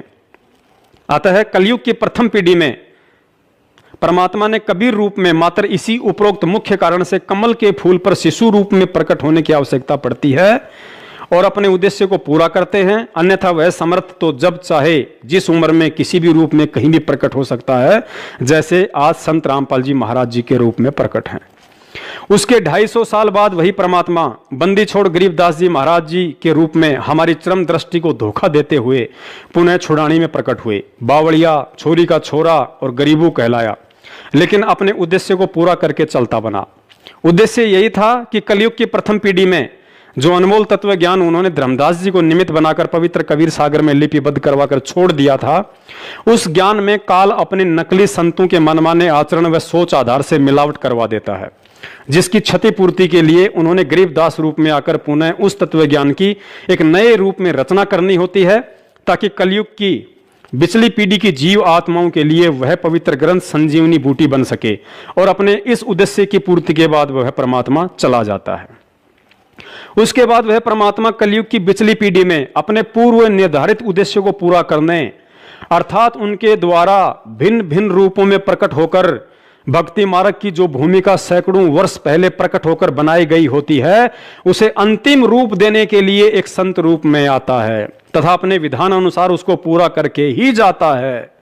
और वर्तमान में उनका पूर्व निर्धारित उद्देश्य लाखों करोड़ों आत्माओं का उद्धार करके सतलोक भेजने का है, जिसके लिए समर्थ होते हुए भी उस कबीर परमात्मा को 3 युगों में भिन्न भिन्न चोले धारण करके इतने पापड़ बेलने पड़ते हैं। पुण्यात्माओं, पापड़ बेलने का आप जी गलत अर्थ मत निकाल लेना। पापड़ बेलना एक मुहावरा है जिसका अर्थ है कि किसी विशेष मकसद के लिए तरह तरह के कष्ट उठाना। पुण्यात्माओं, आज हमें इस ज्ञान की गहराइयों में जाकर हम नीचों के लिए हमारे पिता के द्वारा उठाए गए उन सभी कष्टों और परेशानियों को समझकर मनन करना होगा कि हमारा पिता इतने कष्ट झेलता है और हम फिर भी नशे से बाहर निकलने को तैयार नहीं। विचार करें, 650 साल पहले कबीर परमेश्वर जी ने सत्संग किए नहीं, बल्कि आज इस समय उत्पन्न हम नीच आत्माओं के लिए सत्संग बनाए थे ताकि हम परमात्मा को पहचान सकें। यदि 650 साल पहले वह दयालु परमात्मा 120 साल तक तरह तरह के कष्ट और यातना सहकर सैकड़ों अद्भुत लीला ना करते तो चाहे आज हम कितने ही शिक्षित क्यों ना हो उन्हें नहीं पहचान सकते थे। उदाहरण के लिए, फिल्म बनाने से पहले फिल्म प्रोड्यूसर के दिमाग में कहानी होती है, लेकिन उस कहानी को यथार्थ रूप देने के लिए अर्थात समाज के सामने 3 घंटे की फिल्म के रूप में पेश करने से पहले उसे कुछ पात्रों अर्थात फिल्मी कलाकारों का चयन करना पड़ता है ताकि उन सब की मदद से उस कहानी को एक फिल्म का रूप दिया जाए जिसे लोग आसानी से समझ सकें कि यह फिल्म क्या संदेश देना चाहती है। और यदि वह प्रोड्यूसर उस कहानी को अपने मुंह से सुनाए या किसी कागज पर लिखकर लोगों को पढ़ने के लिए कहे तो किसी भी व्यक्ति की रुचि नहीं बनेगी और ना ही समझ में आएगी। ठीक उसी फिल्म प्रोड्यूसर की तरह कबीर परमेश्वर जी ने कलयुग की प्रथम पीढ़ी में शिशु रूप में प्रकट होकर आज इस पिछली पीढ़ी के लिए सत्संग बनाए कि राम और कृष्ण की तरह परमात्मा कभी किसी मां के गर्भ से नहीं आता। परमेश्वर ने 120 वर्ष तक एक आम नागरिक की भूमिका करके सत्संग बनाया कि यदि हमने परमात्मा की प्राप्ति करनी है तो इस काल लोक में कितनी आधीनी चाहिए। परमेश्वर ने सत्संग में बताया और परमेश्वर ने सत्संग बनाया कि मैं समर्थ होकर भी एक जुलाही की टूटी फूटी झोपड़ी में 120 वर्ष तक रहा, मेहनत करके अपना पेट और परिवार का पेट भरा, माया का संचय कभी नहीं किया, जो बचा उसे परमार्थ में लगाया। परमेश्वर जी ने रविदास जी, गणिका माई, अर्जुन सरजुन, जीवा दत्ता, नानक जी, धर्मदास जी, मलुकदास जी, राजा बीर सिंह, बिजली खान पठान, सिकंदर लोधी आदि सैकड़ों आत्माओं को अपनी कहानी का पात्र बनाकर 650 साल पहले एक सत्संग रूपी फिल्म बनाई। सिर्फ और सिर्फ हम नीच आत्माओं से आज कलयुग की इस पिछली पीढ़ी में यह उम्मीद करते हुए कि उस समय शिक्षा और सत्संगों को आधार बनाकर मेरे बच्चे मुझे पहचान लेंगे कि हमारा पिता 650 साल पहले काशी में धानक रूप में और आज हरियाणा के धनाना में जाट रूप में हमें संभालने के लिए आ चुका है। पुण्यात्माओं, विचार करना, हम जिस पवित्र पुस्तक भक्ति बोध से सुबह दोपहर और शाम की आरती करते हैं उसकी भूमिका में हमारी पूरी गुरु प्रणाली लिखी हुई है, जिसमें प्रथम सतगुरु कबीर साहिब जी के बाद वर्तमान सतगुरु रामपाल जी महाराज जी सहित कुल 11 गुरु साहिबान हैं। लेकिन इन 11 गुरु साहिबानों में बंदी छोड़ शब्द सिर्फ और सिर्फ 3 ही नामों के आगे लगता है। प्रथम बंदी छोड़ कबीर साहिब जी, दूसरा बंदी छोड़ गरीबदास जी महाराज जी, और तीसरा आज हम अपने पूज्य गुरुदेव सतगुरु रामपाल जी महाराज जी के लिए बंदी छोड़ शब्द का प्रयोग करते हैं, क्योंकि बंदी छोड़ शब्द इस सृष्टि में सिर्फ उसी नाम के साथ लगता है जो स्वयं पूर्ण परमात्मा हो। पुण्यात्माओं, पूज्य गुरुदेव संत रामपाल जी महाराज जी को और गहराई से समझने के लिए देखिए सन 2013 में बरवाला आश्रम में काल प्रेरित सतलोक आश्रम मैनेजमेंट हरियाणा के मुखियों द्वारा रचित पुस्तक मानवता का गिरता हास तथा विकास, और दूसरी पुस्तक है भोगेगा अपना किया रे। निसंदेह ये दोनों पुस्तकें परम पूज्य सतगुरु रामपाल जी महाराज जी के दिशा निर्देशन में इन मनवस लोगों के द्वारा ही लिखी गई थी। लेकिन इस पुस्तक के माध्यम से सतगुरुदेव जी ने जो बात सतलोक आश्रम मैनेजमेंट हरियाणा और संगत को समझानी चाहिए थी, उस गूढ़ बात को ना ही तो उस समय काल प्रेरित सतलोक आश्रम मैनेजमेंट समझ पाया और ना ही बेचारी भोली संगत।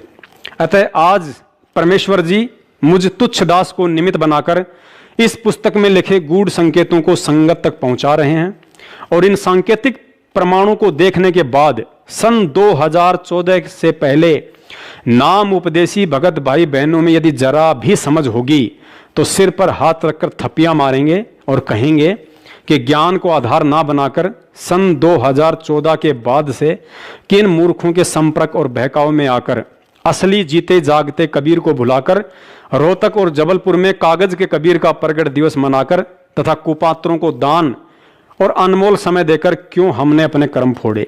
क्योंकि हमारी इस करनी से हमारे सतगुरु दुखी हुए हैं और कहते हैं कि जिन बातों से गुरु दुख पावे तिन बातों को दूर भगावे। देखिए प्रमाण, पुस्तक मानवता का गिरता हास तथा विकास के पेज नंबर 58 पर, जहां काल प्रेरित लेखक सतलोक आश्रम मैनेजमेंट वाले स्वयं अपनी लेखनी से लिखते हैं कि सत्य पुरुष का वर्तमान अवतार अर्थात हरि अवतार संत रामपाल दास जी महाराज भी परमेश्वर अर्थात परम अक्षर ब्रह्म के उन अवतारों में से एक हैं जो आध्यात्मिक ज्ञान के द्वारा अधर्म का नाश करते हैं। पुण्यात्माओं, अब इन 4 लाइनों में सतगुरुदेव जी ने बहुत ही गहरा संकेत कर दिया है कि मैं कौन हूं, लेकिन ये काल प्रेरित लोग समझ ही नहीं सके और आज तक संत रामपाल जी महाराज जी के साथ एक सामान्य संत की तरह व्यवहार करते हुए केवल कबीर प्रगट दिवस की ही डफली पीटते रहे। यहां लिखा है कि संत रामपाल दास जी महाराज भी परमेश्वर अर्थात परम अक्षर ब्रह्म के उन अवतारों में से एक है जो आध्यात्मिक ज्ञान के द्वारा अधर्म का नाश करते हैं। अब दास इस लेखक भाई से और सतलोक आश्रम मैनेजमेंट के मुखिया सारनाम डिग्री होल्डर महेंद्र से पूछना चाहेगा कि यदि संत रामपाल दास जी महाराज परमेश्वर यानी परम अक्षर ब्रह्म के अवतारों में से एक हैं, तो भाई साहब कृपा करके यह बताने का भी कष्ट करें कि परमेश्वर यानी परम अक्षर ब्रह्म कबीर साहिब जी के और कौन कौन से अवतार आज से पहले इस धरती पर हुए हैं। चारों तरफ नजर दौड़ाने के बाद इनका यही जवाब होगा कि प्रथम अवतार सतयुग में सत सुकृत ऋषि थे, दूसरा अवतार त्रेता में मुनिंद्र ऋषि थे, तीसरा अवतार द्वापर में करुणा ऋषि थे और कलयुग के प्रथम चरण में वह परमेश्वर यानी परम अक्षर ब्रह्म अपने वास्तविक नाम कबीर देव से आए ही थे। उसके बाद बंदी छोड़ गरीबदास जी महाराज जी के रूप में कबीर परमेश्वर पुनः छुड़ानी में आए थे। और उसके बाद यहाँ इस पुस्तक में सतगुरु रामपाल जी महाराज जी ने स्पष्ट लिखवा ही दिया है कि संत रामपाल दास जी महाराज परमेश्वर यानी परम अक्षर ब्रह्म के अवतारों में से एक हैं। पुण्यात्माओं, अब आप जी गहनता से परमेश्वर के तत्व ज्ञान आधार से विचार करना कि परम अक्षर ब्रह्म यानी कबीर साहिब जी काल निरंजन दुर्गा और ब्रह्मा विष्णु महेश की तरह अपने अंश अवतार सर्जन नहीं करते हैं, क्योंकि वह परमात्मा इन सभी देवी देवताओं और काल निरंजन की तरह किसी अन्य समर्थ शक्ति के ना ही तो अधीन है और ना ही असहाय है। अतः अवतार रूप में भिन्न भिन्न चोले धारण करके कबीर परमेश्वर स्वयं ही प्रकट होते हैं। विचार करें, सतयुग में सतसुकृत से लेकर कलयुग में कबीर नाम से वह परमात्मा किसी माँ के गर्भ से जन्म लेकर आया था या प्रकट हुआ था, बताने की जरूरत नहीं है। लेकिन गरीबदास रूप में भी वह परमात्मा प्रकट ही हुआ था, जिसका प्रमाण स्वयं उनके द्वारा रचित ग्रंथ साहिब की भूमिका में मिलता है कि शरीर त्यागने के बाद चिता से उनकी अस्थियां नहीं मिली थी और उसी रूप में छुड़ानी में शरीर त्याग कर गरीबदास जी महाराज अपने प्रिय भगत भूमड़ दास के बाग सहारनपुर में पुनः प्रकट होकर 35 वर्ष तक वहीं रहे। अतः समझदार भगत को समझने के लिए उनकी यही लीला पर्याप्त है कि गरीबदास जी महाराज जी के रूप में परमेश्वर कबीर साहिब जी मां के गर्भ से आए थे या प्रकट हुए थे। और पुख्ता प्रमाण के लिए आदरणीय गरीबदास जी महाराज हमारी तरह कोई आत्मा थी या स्वयं परमात्मा थे। सुनिए 3 मिनट का अनमोल सत्संग, जिसमें सतगुरुदेव जी ने आदरणीय गरीबदास जी महाराज जी को स्वयं कबीर साहिब जी का अवतार बताया और यह भी स्पष्ट किया है कि कबीर साहिब और गरीबदास जी दोनों एक ही थे, केवल नाम की भिन्नता थी, शक्ति में कोई अंतर नहीं था। और अंत में योगियों का जिक्र करते हुए कहा कि वे परमात्मा थे। बंदी छोड़ सतपुरुष स्वरूप कबीर साहब तथा उन्हीं के अवतार बंदी छोड़ गरीबदास जी महाराज की अमृतमयी वाणी का खुलासा, सरलार्थ, भावार्थ व सारांश आज तीसरा दिन है सतगुरु की कृपा से। बंदी छोड़ की वाणी के अंदर वो रहस्य छुपा हुआ है जो कि आम भक्त आम संत के बस की बात नहीं कि इसमें से वो रहस्य को निकाल सके। उनकी अपनी कृपा जिस पर हो जाती है वही इस बात को ढूंढ सकता है कि सतगुरु महाराज इस वाणी के माध्यम से हमें क्या समझाना चाहते हैं। कथा कोई सुना रहे हैं और उसके अंदर समझा कोई और बात रहे। रामायण सुनाते हैं, महाभारत सुनाते हैं, इनकी इसमें इन्होंने आवश्यकता भी नहीं थी, लेकिन फिर भी लिखनी पड़ी, क्योंकि एक तो ये यथार्थता पैदा की हमारे मन के अंदर कि सतगुरु महाराज जो कह रहे हैं वो सत्य है, क्योंकि आज से लाखों वर्ष पहले की रामायण ज्यों की त्यों शास्त्रों से मिलती है। जबकि गरीबदास महाराज कतई अनपढ़ थे, कोई शास्त्र का ज्ञान, उन्होंने अक्षर ज्ञान नहीं था, वो पढ़े लिखे नहीं थे, लेकिन वो परमात्मा थे, इस बात का उन्होंने सिद्ध किया।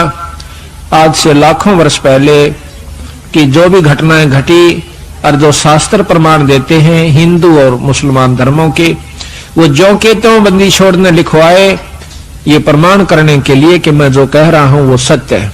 यही कबीर साहब ने लाखों वर्ष पहले की, और साथ में योगियों की वो उपलब्धियां जो कि युग बीत जाते हैं उनको जब प्राप्त होती है, वो ज्यों की त्यों बंदी छोड़ने सारा कुछ इसके अंदर वर्णन करके दिया।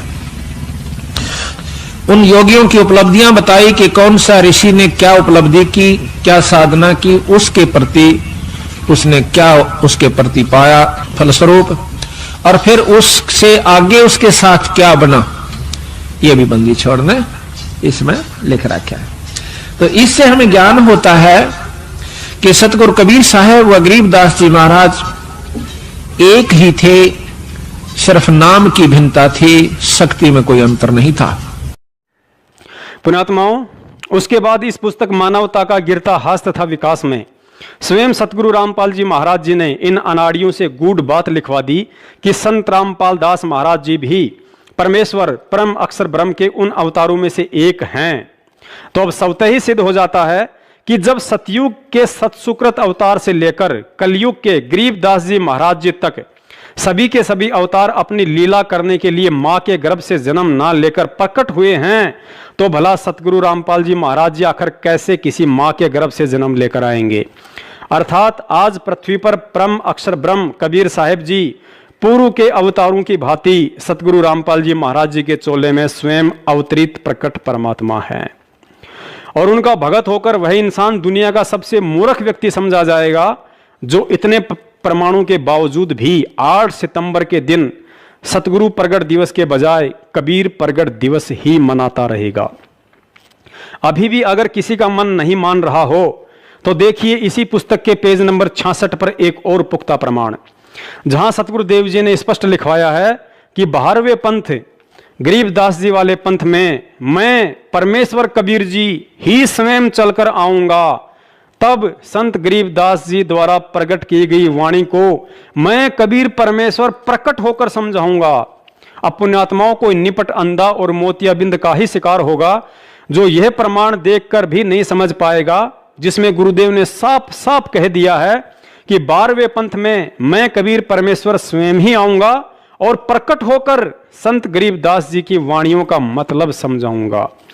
अब सर्वविदित है कि आदरणीय गरीबदास जी महाराज जी की वाणियों को श्री आसाराम बापू या राम रहीम जी ने तो समझाया नहीं है, और जिन्होंने समझाया है उन्हें आप जानते ही हैं। फिर हर साल जून के महीने में कागज के फोटो को भगवान मानते हुए उसका प्रगट दिवस मना कर आखिर कब तक अपनी अंधता, मूर्खता और अज्ञानता का प्रमाण देते रहोगे? क्योंकि आप जिस दाढ़ी मूंछ वाली फोटो को परमेश्वर का असली स्वरूप मान रहे हो, यह आपकी मूर्खता है, जिसके विषय में गुरुजी स्वयं कह चुके हैं कि आप जो चित्र देख रहे हैं यह प्रभु का वास्तविक चित्र नहीं है। एक प्रमाण आपको और देते हैं कि 650 साल पहले ही नहीं बल्कि सतयुग, त्रेता और द्वापर में भी परमेश्वर कबीर साहिब जी अपने सतलोक वाले वास्तविक स्वरूप में कभी नहीं आए। पुण्यात्माओं, इन 21 ब्रह्मांडों में यदि परमेश्वर कबीर साहिब जी के असली स्वरूप से कोई परिचित है तो केवल 2 ही प्राणी है, पहला काल भगवान और दूसरा उनकी पत्नी दुर्गा है।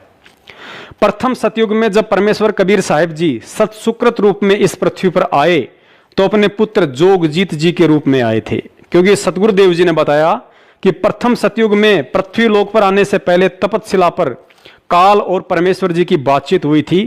तो परमेश्वर जी अपने पुत्र जोगजीत जी के रूप में थे और कहा था कि मैं पिताजी के आदेश से नीचे जाऊंगा और तेरा भांडा फोड़ करूंगा कि तू भगवान नहीं है। अतः सिद्ध हुआ कि सतयुग में सतसुकृत ऋषि वाला रूप भी परमेश्वर का असली स्वरूप नहीं था। उसके बाद कलयुग में परमेश्वर जी जिस कबीर रूप में आए थे वह भी उनका असली स्वरूप नहीं था, क्योंकि जब परमेश्वर कबीर साहिब जी मगर से सशरीर सतलोक जा रहे थे तो दुर्गा ने उन्हें कोई सामान्य संत समझकर अपने जाल में फंसाने की पुरजोर कोशिश की। उनके सामने शादी तक का प्रस्ताव भी रख दिया कि मैं आपकी पत्नी बनकर रहूंगी।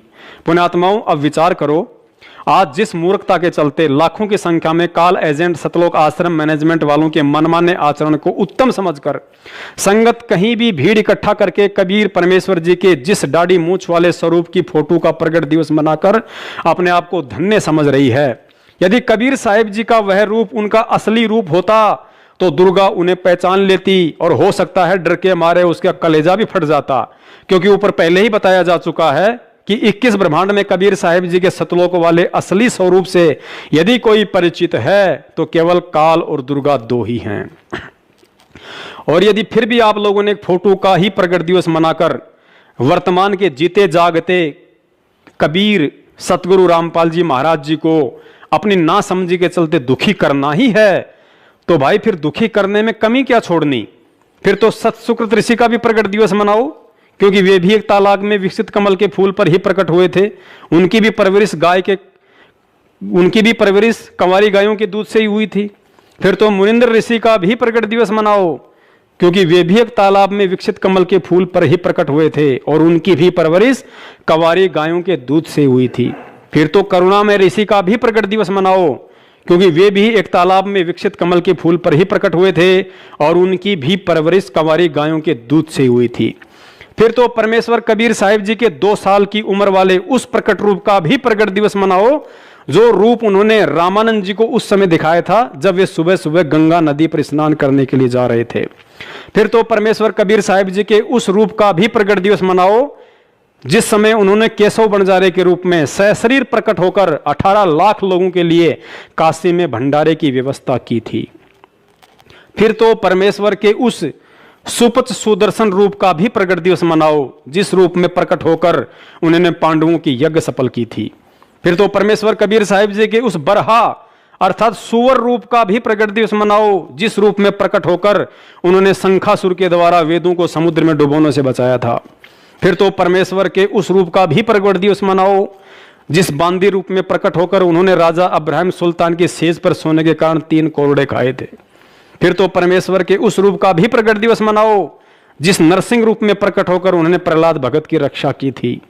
फिर तो परमेश्वर जी के उस श्री कृष्ण रूप का भी प्रकट दिवस मनाओ जिस समय उन्होंने पीपा और सीता के लिए समुद्र में द्वारिका और बाल गोपाल रचे तथा स्वयं श्री कृष्ण रूप बनाकर उनके साथ 7 दिन तक वहीं रहे। फिर तो परमेश्वर जी के उस सिंह रूप का भी प्रकट दिवस मनाओ जब उन्होंने दिल्ली के दरबार में पीलवान हाथी और सिकंदर लोदी को दर्शन दिए थे। फिर तो परमेश्वर के उस पार्वती रूप का भी प्रकट दिवस मनाओ जिस रूप में प्रकट होकर उन्होंने भस्मागिरी को भस्म किया था और फिर विष्णु रूप धारण करके शंकर भगवान को भस्मासुर की राग दिखाकर भयमुक्त किया था, अर्थात उस विष्णु वाले रूप का भी प्रकट दिवस मनाओ। फिर तो परमेश्वर के उस मालन रूप का भी प्रकट दिवस मनाओ जिस रूप में प्रकट होकर उन्होंने राजा अब्राहिम सुल्तान को एक बेर के झगड़े पर थप्पड़ मारा था। और भी लाखों करोड़ों रूप में वह परमेश्वर इस पृथ्वी पर प्रकट होता रहता है। अतः एक अकेले कबीर रूप का प्रकट दिवस मनाने वाले 80% भोली आत्माओं से प्रार्थना है आप बारी बारी परमेश्वर के इन सभी उपरोक्त प्रकट रूपों का प्रकट दिवस मनाओ ताकि तुम्हारी नादानी और नासमझी पर आज वर्तमान में प्रकट वह परमेश्वर बाबा आदम की तरह कबीर प्रकट दिवस मनाने वालों को देखकर दुखी हो और सतगुरु प्रकट दिवस मनाने वालों को देखकर प्रसन्न हो। तो पुण्यात्माओं, अब दास अपनी वाणी को विश्राम देता है। कहने को तो परमेश्वर की महिमा के विषय में दास के पास इतना मटेरियल है कि जीवन समाप्त हो सकता है, लेकिन शब्द नहीं। लेकिन इस बात का निष्कर्ष सिर्फ दास के कहने और आपके सुनने तक ही सीमित नहीं है। दास तो पिछले वर्ष से ही सतगुरु प्रकट दिवस मना रहा है, क्योंकि आने वाले समय में तो पूरी दुनिया ही सतगुरु का प्रकट दिवस मनाएगी।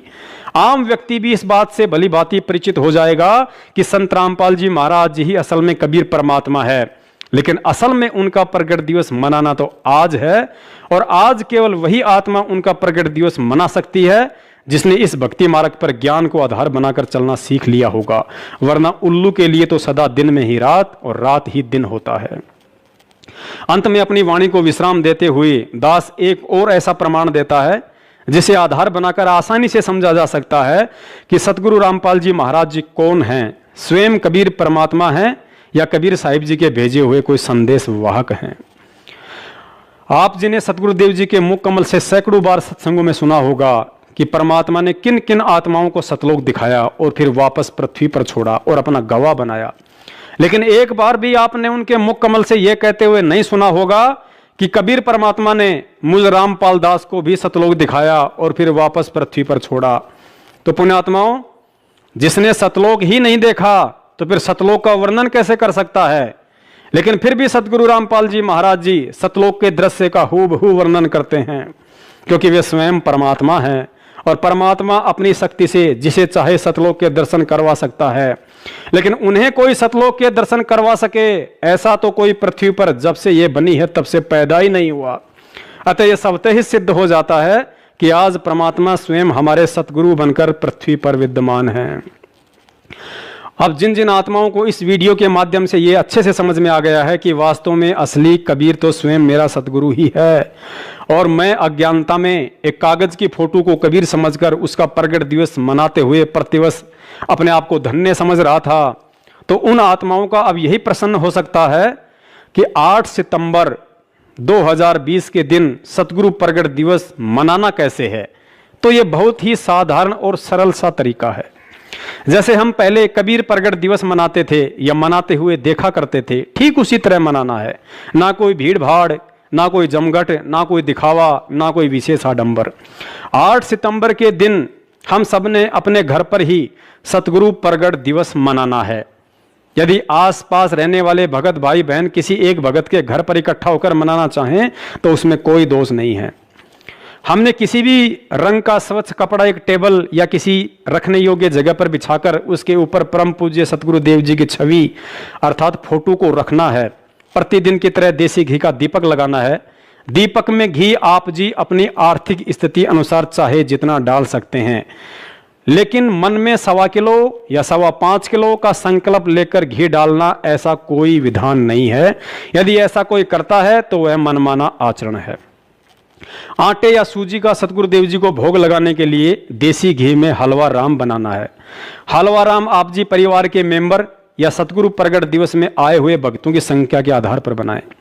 हलवा राम बनने के बाद आप जी उसे किसी भी रंग के साफ कपड़े से ढक दें। उसके बाद सभी भगत भाई बहन सर्वप्रथम मंगलाचरण करें।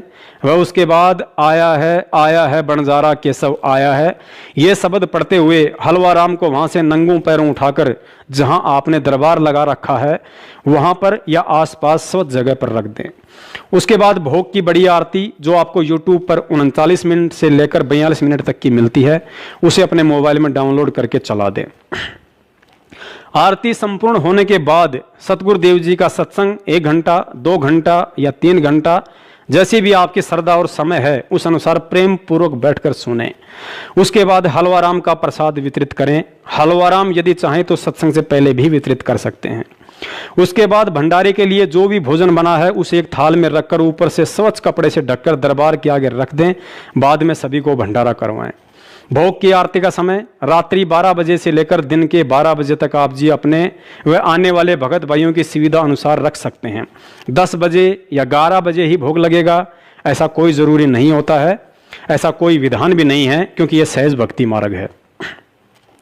कुछ लोगों की अपनी मनमानी सोच होती है कि परमात्मा को भोग लगने से पहले कोई कुछ नहीं खाएगा, लेकिन यह उचित नहीं है। घर में बच्चे बूढ़े सभी होते हैं जिन्हें सुबह चाय नाश्ते की जरूरत पड़ती है। अतः रोज की तरह अपना चाय नाश्ता करें और उसके बाद ऊपर की प्रक्रिया को पूरा करें। परमेश्वर कभी भी अपनी आत्माओं को परेशान या दुखी करके भोग नहीं लगवाता है। वह तो हर पल हर समय अपने बच्चों को सुखी और खुशहाल देखना चाहता है। परमेश्वर 56 व्यंजनों से नहीं बल्कि विदुर जी की तरह यदि भगत का भाव सच्चा है तो उसके घर का साग रोटी खाकर अधिक प्रसन्न होते हैं।